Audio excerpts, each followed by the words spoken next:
karena dua-dua pertahankan itu dia punya anak, maka ambil pedang, belah itu anak jadi dua. Yang sebelah kasih di yang satu perempuan, yang sebelah kasih di satu perempuan. Reaksi berbeda. Reaksi yang berbeda itu menarik. Pertama dari ibu yang punya anak. Dia segera bereaksi dan dia katakan, jangan sekali-kali membunuh anak itu. Biar saja anak itu hidup, berikanlah kepadanya, tidak apa-apa. Tetapi catatan awalnya adalah karena hatinya yang penuh dengan belas kasihan. Jangan bunuh itu anak, biar kasih saja. Tetapi dari ibu yang melaporkan ini, dia pun reaksi agak lain. Dia bilang, iya, lebih baik begitu. Daripada kita dua baku rampas, lebih baik engkau dapat setengah, saya dapat setengah.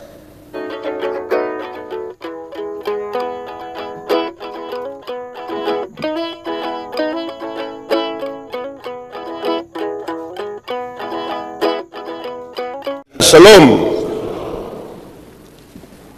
keadilan.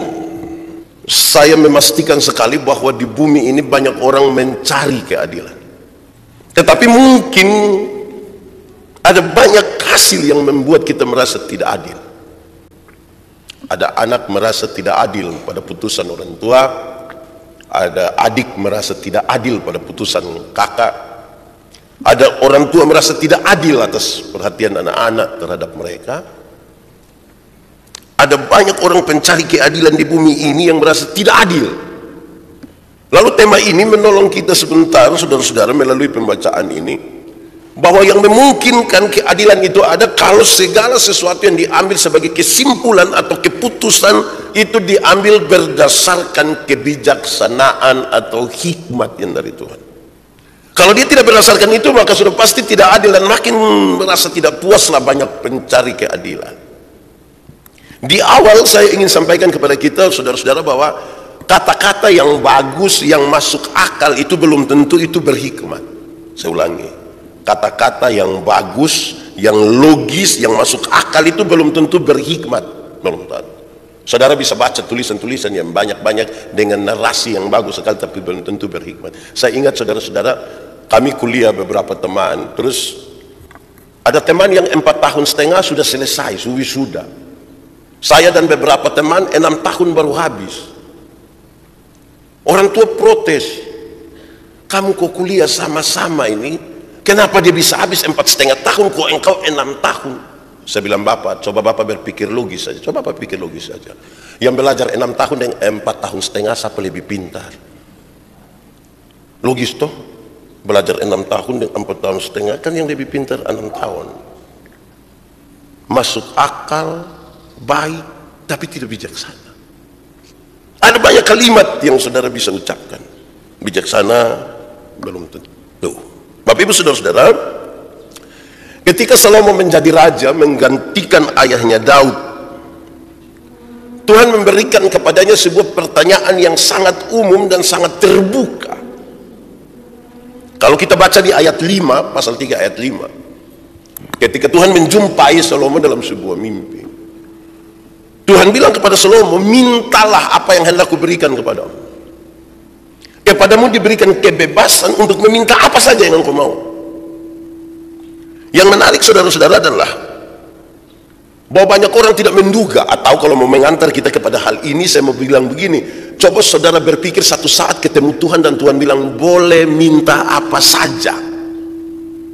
Kira-kira saudara mau minta apa? Kalau hari ini ketemu Tuhan, terus Tuhan bilang, boleh minta apa? Minta. Coba saudara pikir, mau minta apa? Tadi saya bilang, kalau saya ini ketemu Tuhan, kita ketemu Tuhan, bisa disentuh, bisa diraba, bisa diajak bicara, pasti dia tanya. Kami yang anak-anak muda pasti bilang, Tuhan, foto dulu. Habis itu baru upload, tulis, bilang bersama Tuhan Yesus. Yang orang tua mungkin minta umur panjang, minta oto, minta rumah, minta cucu, minta. Jadi ketika Salomo dibilang, mintalah, justru yang menarik adalah sebuah kesadaran. Salomo sadar bahwa dia kurang pengalaman.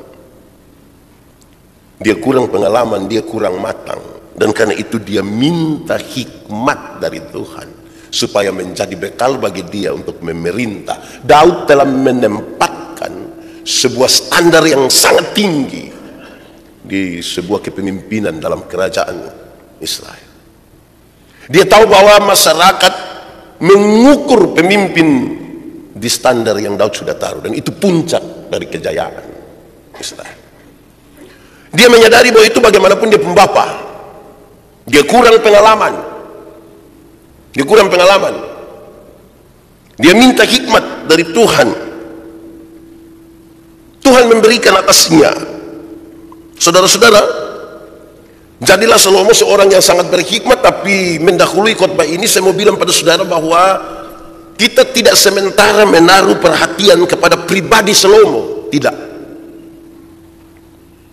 Kita sementara menaruh perhatian kepada hikmat yang Tuhan anugerahkan kepada Salomo, supaya kemudian di akhir dari khotbah ini kita pastikan bahwa seperti Salomo pun manusia pada masa kini bisa menikmati sesuatu seperti itu. Jadi bukan Salomo intinya, tetapi Tuhan yang pemberi hikmat. Harapan dari tema ini adalah, pulang dari sini kita bisa melakukan sebuah hal yang bijaksana, yang berbuah keadilan. Saudara-saudara, pembacaan tadi menceritakan dengan sangat baik. Saya kira saya tidak repot untuk menceritakan bagian ini karena semua orang pasti tahu kisah ini. Saya hanya bikin kronologi singkatnya bahwa ada dua perempuan tinggal satu rumah. Disebutkan mereka adalah perempuan pelacur. Mereka tinggal satu rumah dan mereka masing-masing melahirkan anak di waktu yang kurang lebih sama. Satu duluan dan 3 hari kemudian ada satu lagi melahirkan. Mereka berdua saja dalam rumah. Siapa mau jadi saksi atas siapa? Karena hanya dorang dua. Saudara-saudara, beberapa saat kemudian ada satu anak mati. Menurut penjelasan satu perempuan bahwa dia punya mama yang tendes kas mati dia. Kira-kira dia punya mama mangkali barat 60 kok 70 Tendes ini anak kecil yang baru lahir ini. Napas sesak dan mati. Jadi ada sebuah kenyataan bahwa ada satu anak mati. Dengan satu anak mati ini berarti tinggal ada satu anak bayi di situ. Maka pertengkaran itu pun terjadi. Saya yakin mereka berkelahi di rumah. Karena menurut penjelasan dari perempuan yang satu itu, dia tendes ini anak kasih mati, terus dia ambil satu anak, taruh di dia pembangku, dia ambil anak yang mati, taruh di dia. Jangan sampai memang dia yang bikin begitu mungkin. Tapi dia sengaja tuduh ini. Bagaimana dia bisa tahu bila ini anak ada pindah-pindah ini? Nah, tapi itu asumsi, tidak usah diikutilah. Saudara-saudara, bertengkar di rumah ini dua-dua tidak dapat jalan keluar. Maka bawalah persoalan ini kepada raja. Mereka punya keyakinan raja pasti bisa untuk menyelesaikan ini masalah secara adil. Raja waktu itu identik juga dengan memutuskan perkara. Jadi mereka sangat yakin bahwa kalau pergi kepada raja persoalan selesai. Maka masuklah. Mereka mulai bercerita. Salah satu yang bukan dia punya anak itu mulai bercerita, raja begini. Yang satu tidak mau terima dan dia bilang tidak. Anakku yang hidup, anakmu yang mati. Dorang dua bertengkar di situ. Setelah bertengkar habis, raja bilang begini, Salomo bilang begini. Sudah, saya sudah dengar, karena itu, karena dua-dua pertahankan itu dia punya anak, maka ambil pedang, belah itu anak jadi dua. Yang sebelah kasih di yang satu perempuan, yang sebelah kasih di satu perempuan. Reaksi berbeda. Reaksi yang berbeda itu menarik. Pertama, dari ibu yang punya anak. Dia segera bereaksi dan dia katakan, jangan sekali-kali membunuh anak itu. Biar saja anak itu hidup, berikanlah kepadanya, tidak apa-apa. Tetapi catatan awalnya adalah karena hatinya yang penuh dengan belas kasihan. Jangan bunuh itu anak, biar kasih saja. Tetapi dari ibu yang melaporkan ini, dia pun reaksi agak lain. Dia bilang, iya, lebih baik begitu. Daripada kita dua baku rampas, lebih baik engkau dapat setengah, dapat setengah. Setelah lihat reaksi dari dua orang itu, Salomo memutuskan, jangan sekali-kali membunuh anak itu. Berikanlah kepada ibu yang minta supaya itu anak jangan dibunuh, karena itu dia punya anak. Kira-kira dia punya kisah begitu hanya untuk penyegaran. Saudara-saudara, lalu apa pesannya bagi kita sesuai dengan tema kita hari ini? Kebijaksanaan berbuah keadilan. Sekali lagi diharapkan pulang dari sini kita semua telah bertindak bijaksana, dan kemudian kita menghasilkan keadilan. Keadilan itu salah satu tanda kerajaan Allah. Jadi kalau sudah di rumah tangga itu adil-adil, itu tanda kerajaan Allah di situ toh. Paling tidak kalau bunuh ayam, nah bagi itu daging merata. Dan sampai bapak dapat dia pun dada dan paha, anak hanya dapat dia pun kuku dan leher. Baru mama tambahkan bilang, ini bapak punya ayam kesayangan. Ada isap-isap itu kuku enak, itu kalau tambah kete enak. Itu nanti pulang tidak begitu lagi di rumah karena sudah adil. Mungkin mama akan potong itu ayam dengan cara ukur duluan dia punya dada tuh berapa senti, mungkin 20 senti, anak ada 5, bagi 4 senti. Jadinya adil sekali, dia akan seadil itu. Baik, yang harus kita lakukan, satu, hikmat yang berbuah keadilan itu, saudara, itu berasal dari Tuhan. Dia berasal dari Tuhan. Tidak sekolah untuk dapat hikmat. Pintar sekalipun itu belum tentu berhikmat. Hikmat itu Tuhan anugerahkan. Dan sebagaimana kisah tadi tentang Salomo, itu dimungkinkan bagi mereka yang berharap kepada Tuhan dan merasa diri kurang pengalaman, kurang bisa, kurang tahu. Dia butuh sesuatu untuk memimpin dengan benar, dan kepada mereka yang seperti itulah Tuhan anugerahkan hikmat. Jadi kalau saudara-saudara rasa sudah terlalu penuh, sesak, tidak bisa lagi, itu susah. Kecuali kau rasa, saya ini masih kurang sedikit saja pengalaman, dan tidak bisa. Jadi taruh duluan paling pertama. Hikmat itu Tuhan yang kasih, Tuhan yang anugerahkan, supaya kemudian kita tahu bahwa itu bagian dari apa yang Tuhan berikan dan melakukan segala sesuatu seperti apa yang Tuhan mau. Karena hikmat itu Tuhan yang kasih. Itu di bagian pertama. Itu standar sekali. Kedua, hikmat yang berbuah keadilan itu mesti menginformasikan dengan benar. Perempuan pertama yang melaporkan itu tidak berhikmat. Dia bikin penyesatan informasi. Dia tahu sebuah kejadian tapi dia bikin informasi sesat. Itu tidak ada hikmat. Kalau tahu sesuatu itu informasikan dengan benar, itu berhikmat. Jangan kasih putus-putus itu informasi, nanti sebentar ketika orang. Perempuan pertama yang melaporkan itu tidak berhikmat. Dia bikin penyesatan informasi. Dia tahu sebuah kejadian tapi dia bikin informasi sesat. Itu tidak ada hikmat. Kalau tahu sesuatu itu informasikan dengan benar, itu berhikmat. Jangan kasih putus-putus itu informasi, nanti sebentar ketika orang merangkainya jadi gambaran yang salah tentang sebuah keadaan. Ibu yang pertama itu telah menginformasikan dengan salah. Kalau saudara dan saya jadi seorang informan, informasi itu mesti benar. Masalahnya tidak ada saksi di antara dua itu. Jadi kalau informasi yang kita berikan salah, selanjutnya akan salah, hasilnya akan salah. Tidak mungkin ada keadilan di balik informasi yang salah. Tetapi sekaligus mendorong saya dan saudara, kalau mau supaya kebijaksanaan itu kemudian berbuah keadilan, tahu sesuatu yang benar, omong.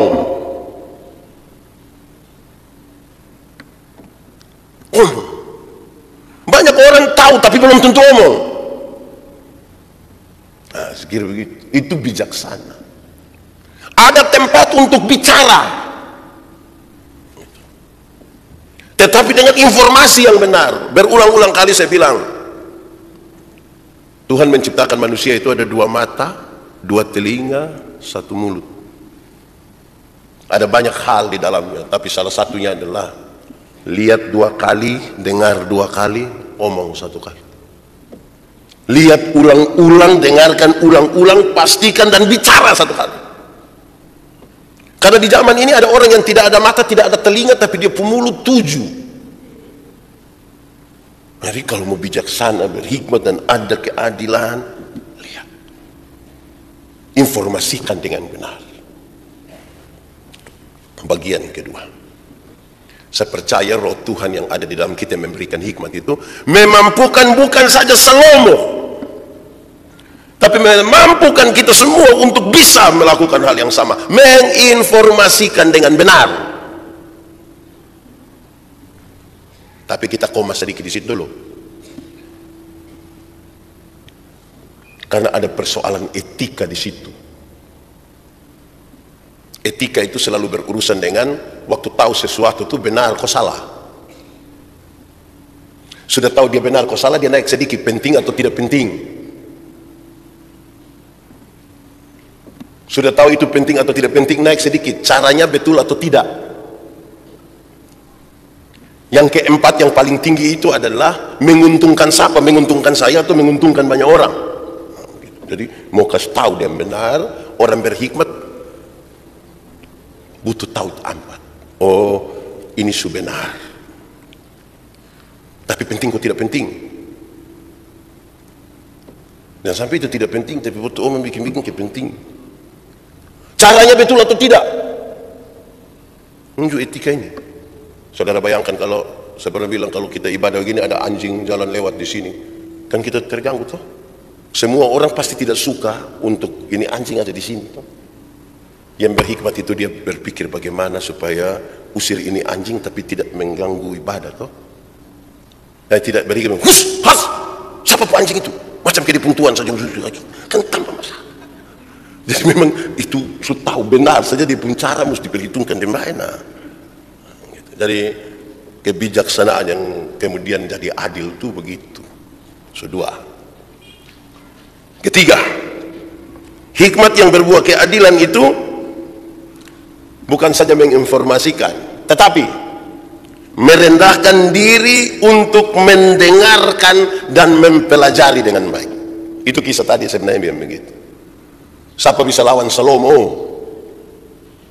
Tapi Salomo pun kehebatan itu adalah kerendahan hati untuk pasang telinga. Kau dengar dulu. Biasanya pertengkaran, perkelahian dalam rumah tangga itu terjadi karena tidak suka mendengar. Yang satu itu dia omong, yang satu belum putus omong, dia saya tidak bisa begitu. Nah itu yang bertengkar. Saudara-saudara,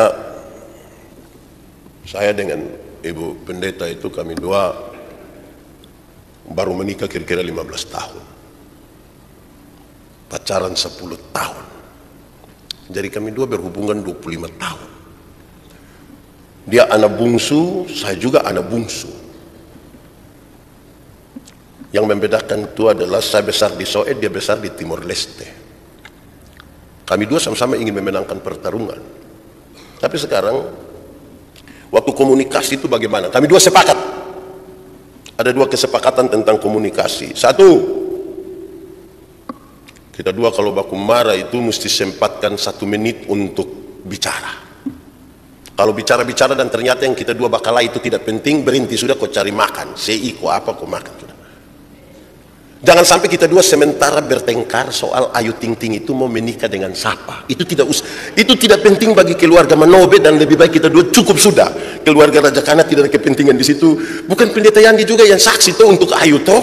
Sudah cukup sudah. Kecuali untuk Ayu Manobe, itu boleh. Itu ada hubungan. Tapi kalau Ayu itu tidak. Jadi bahkan tidak penting kita bakal Ayu untuk apa.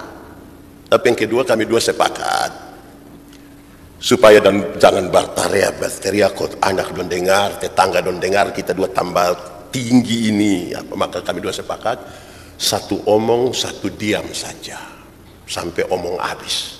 Mungkin yang dia omong itu salah dan betul.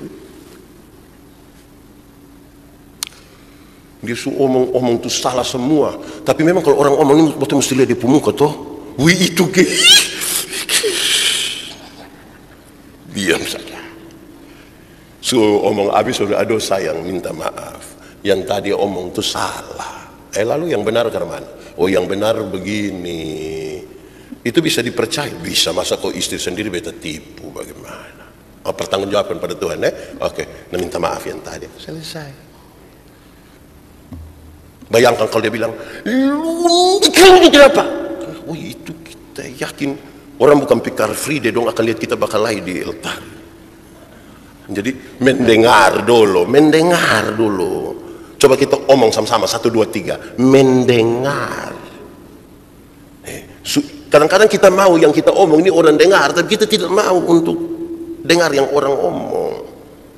Itu tidak bijaksana dan pasti hasilnya tidak adil karena kita berdasarkan asumsi nanti. Dengar baik-baik. Tidak salah tuh kalau dengar tuh.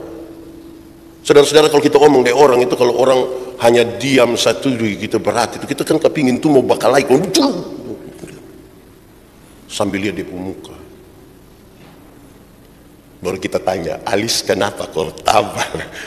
Ya mungkin itu mengganggu sedikit, tapi tengah. Tiga. Keempat, hikmat yang berbuah keadilan itu akan menggunakan, Tuhan luar biasa ini. Hikmat yang membuahkan keadilan itu akan menggunakan metode untuk mendeteksi kebohongan. Pasti dia akan menemukan cara untuk mendeteksi kebohongan. Cara yang dipakai oleh Salomo, dia coba ambil itu pedang, bagi dua, ini anak. Sekarang dia bisa tahu, oh yang tipu ini satu. Biasa kalau ada orang kerja di rumah, biasa don duduk bercerita, yang tua nyonya rumah pun cara bercerita, betul kalau mau tes ina anak dan sekarang betul sengaja kasih setengah duit di saku. Kalau sebentar kau don cuci, kita tanya, ini ada dapet dia bilang, Sony ada duit kertas putih sah. Oh ini anak ini dia tipu ini. Hikmat itu menolong kita untuk menggunakan cara, metode untuk mendeteksi kebohongan. Amin kok. Ini suami-suami ada yang suami tua don tidak lagi, kami yang muda-muda ini sah. Ada yang istri ada mau periksa di HP kok. Sini. Saya baca satu status bilang, istri ambil HP kami tidak takut, hanya deg-degan saja. Hapus kok belum. Metodenya tidak usah sekasar itu toh ibu-ibu, tidak usah toh, tidak usah. Sini kau minta periksa, coba sini. Tidak usah. Tidak usah cas HP, saya ibu terus bilang pinjam papa po HP, kau telepon kawan. Kira-kira begitu sah. Ya tidak harus dengan cara-cara yang terlalu bikin kita kapal sakit toh. Kita percaya Tuhan anugerahkan kepada kita hikmat untuk menggunakan metode yang baik, mendeteksi ini yang benar itu yang mana, yang tidak benar itu yang mana. Saudara harus meyakini bahwa Tuhan kerja tidak pernah terbatas. Dari soal metode, tidak ada satu obat yang sangat manjur bilang ini satu obat untuk seluruh penyakit, tidak. Ada metode, mungkin di keluarga Manobe begini, di keluarga Famdale begini, di keluarga Nusi begini, di keluarga Daud begini, di keluarga Suru begini, masing-masing punya metode sendiri-sendiri untuk kita percaya Tuhan memberi, pasti baik, adil itu. Kelima, hikmat yang berbuah keadilan itu sangat memperhitungkan nilai dan penghargaan kepada kemanusiaan. Ini anak kecil yang tadi dalam sengketa itu, dia tidak mengerti apa-apa, bahkan dibunuh pun dia tidak tahu itu anak. Tapi hikmat yang Tuhan berikan bagi Salomo, kemudian memberi gambaran yang sangat kuat untuk tolonglah hargai kemanusiaan. Nilai-nilai sebagai manusia itu mesti dihargai. Khotbah di bukit dalam Matius pasal 7, ketika banyak orang mempertanyakan, makin banyak orang, ini kan dia mau banyak. Orang bertanya, jadi jalan mana yang benar? Tuhan bilang, kalau mau benar itu tanya engkau sendiri. Apapun juga yang engkau kehendaki supaya orang berbuat kepadamu, berbuatlah juga kepada dia. Tanya saja engkau sendiri. Kalau engkau ingin dihargai, hargailah orang. Tapi poinnya adalah supaya kemanusiaan itu kita jaga. Berhikmat sekali kalau dalam mengurus sengketa itu, kemanusiaan itu kita jaga. Kemanusiaan. Makanya suami istri bakalai, teman-teman bakalai, kakak adik bakalai, tidak usah sebut binatang toh, tidak usah toh. Jangan omong satu babi, jangan. Karena babi hanya bisa beromong dan babi juga tidak usah. Omong semanusia dan manusia toh, lihat dia babi, hai manusia. Nah, kayak begitu lebih baik. Tidak usah omong binatang atau apa. Menjaga kemanusiaan. Bagaimana menjaganya? Tuhan Yesus kasih jalan. Tanya pada dirimu, apa saja yang engkau kehendaki orang berbuat kepadamu, perbuatlah itu. Karena kita lagi jaga kemanusiaan. Harga kemanusiaan itu lebih kuat. Saudara tahu, dalam perkara di dunia ini, satu hal yang sangat berat itu sanksi sosial sebenarnya. Orang mungkin tidak masuk penjara, tapi sanksi sosialnya itu berat. Karena ada kemanusiaan di situ. Orang lihat dia begini sedikit sudah, aduh, ini orang lihat masuk apa? Karena itu manusia. Kira-kira begitu. Supaya kita paham betul bahwa tidak ada sebuah kehidupan tanpa masalah, tanpa sengketa, apalagi dalam perjumpaan dengan banyak orang. Tapi tolong jaga nilai-nilai kemanusiaan, pasti jadi baik.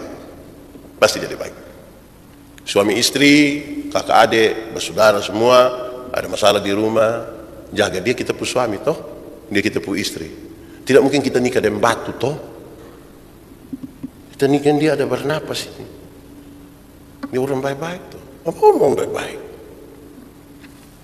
6. Ini hari saya catat banyak. Kalau sudah terlalu banyak itu sudah tidak bijaksana aja. Saya juga tahu diri kok. Bikin dia jadi bijaksana. 6. Hikmat yang berbuah keadilan itu berpihak pada kehidupan, bukan pada kematian. Menindaklanjuti yang ke-5 tadi, kemanusiaan kita jaga. Maka hikmat yang berbuah keadilan itu berpihak kepada kehidupan, bukan kematian. Ini sidang jemaat memutuskan, ada 99% yang hadir memutuskan bunuh pendeta Yandi. Terus ada satu suara bilang, jangan, karena dia pu anak masih kecil, dia cuma manusia. Hikmat yang memihak kepada kehidupan ini sudah bukan soal suara terbanyak, tetapi soal kehidupan. Mari kita ikut yang satu suara itu, dan dia berpihak pada kehidupan, bukan kepada kematian. Memang kadang-kadang secara emosional kita kepingin seseorang itu dihukum seberat-beratnya, kita kepingin lebih baik dia hancur. Tapi mari berpihaklah pada kehidupan. Berat memang, tapi saya kira Tuhan memungkinkan kepada kita untuk bisa sanggup menjalani itu dengan baik. 7. Lay 2 sa. 7. Hikmat yang berbuah keadilan itu menghasilkan orang yang dikenang sepanjang masa sebagai orang berhikmat dan bertindak dengan hikmat. Saudara lihat ya, setelah dia memutuskan sesuatu yang memihak kepada kehidupan, ini ibu bilang jangan bunuh, jangan sekali-kali bunuh, dia setuju dengan itu dan itu kehidupan. Lantas kemudian sepanjang masa hikmat yang berbuah keadilan itu menghasilkan orang yang dikenang sepanjang masa. Kita ini kan mestinya dikenang sebagai orang yang berhikmat juga. Kita mungkin sudah dikenang sebagai orang yang ini, tapi mungkin harus sepanjang masa, sepanjang keturunan dari kita dikenang sebagai orang-orang yang berhikmat. Saudara, ini tadi malam saya baca satu video pendek satu. Ada satu profesor, ada satu pilot, ada satu orang biasa, dengan ada satu dosen. Dorang naik pesawat sama-sama, tiba-tiba pesawat mati, dan dong harus mati semua sudah. Tapi di parasut itu tinggal 3, dorang ada 4 orang. Profesor bilang, dunia ini butuh penemuan-penemuan baru. Butuh itu. Dia cepat-cepat ambil 1. Dia setuju. Yang dosen bilang dunia butuh orang-orang pintar. Dia ambil 1. Sekarang tinggal 1. Yang pilot bilang kepada anak ini, sudah lu pakai, sudah kau lompat turun. Saya karena pilot, berdasarkan janji profesi, saya akan mati bersama-sama dengan ini pesawat. Ini anak bilang, tidak. Ini parasut ini lagi 2. Dari bapak bisa 1, beta 1. Setahu saya kan ada 3 saja, kok kenapa jadi 4? Dan tidak. Yang profesor 1 tadi mungkin panik, dia ambil cepat-cepat, dia ambil beta pun tas, bukan itu. Memang butuh hikmat juga kadang-kadang di situasi yang berat ini. Kalau kita tidak berhikmat, kita ambil tas kosong, tidak ada parasut, kita yang mati nanti. Karena itu saudara-saudara, memang kita mesti dikenang betul sebagai orang yang berhikmat. Bukan saja pintar, bukan saja itu pintar, kaya, terhormat itu penting, bukan, saya tidak berwaktu untuk mengatakan itu tidak penting. Itu penting semua. Tapi karena tema kita tentang hikmat, saya mau kasih tahu, ya bijak-bijaksana lah di situ. Terakhir ini saudara, hanya sebuah penjelasan bahwa kalau saudara cari di Google tuh ada jenis-jenis keadilan. Ada banyak jenis keadilan. Tetapi yang disampaikan tadi dalam pembacaan itu adalah keadilan, ini kan saya kutip, saya harus baca baik-baik supaya jangan salah. Keadilan distributif. Penjelasannya adalah keadilan distributif adalah keadilan yang memberikan kepada masing-masing orang apa yang menjadi haknya. Setelah hikmat itu Tuhan memberikan bagi kita, ada sejumlah keadilan yang mesti dihasilkan. Konteks pembacaan tadi, ini saya omong hati-hati, saya lihat ini orang yang sarjana hukum apa di sini, saya kutip dan baik ini. Keadilan distributif, yang berhak itu yang harus pegang, dia punya. Yang punya anak itu adalah ibu yang meminta supaya anak itu jangan dibunuh. Berikanlah kepada ibu itu, dia yang paling berhak untuk itu. Keadilan distributif, supaya yang berhak dia memegang itu. Itu bijaksana. Nanti saudara bisa cari lagi macam-macam keadilan lain. Ada yang keadilan yang kalau orang pemalas dia dapat lebih sedikit dibanding orang rajin, adil itu dia punya, adil. Dari keadilan ini banyak-banyak ini, tapi khusus hari ini keadilan distribusi, yang berhak dia yang pegang. Ini ibu punya anak, berikanlah kepadanya. Selamat menjadi orang bijaksana, selamat menjadi orang adil, lebih-lebih lagi selamat menjadi orang adil dan bijaksana. Itu pasti kemuliaan Tuhan nyata atas kita sekalian. Tuhan memberkati kita. Mari kita berdoa.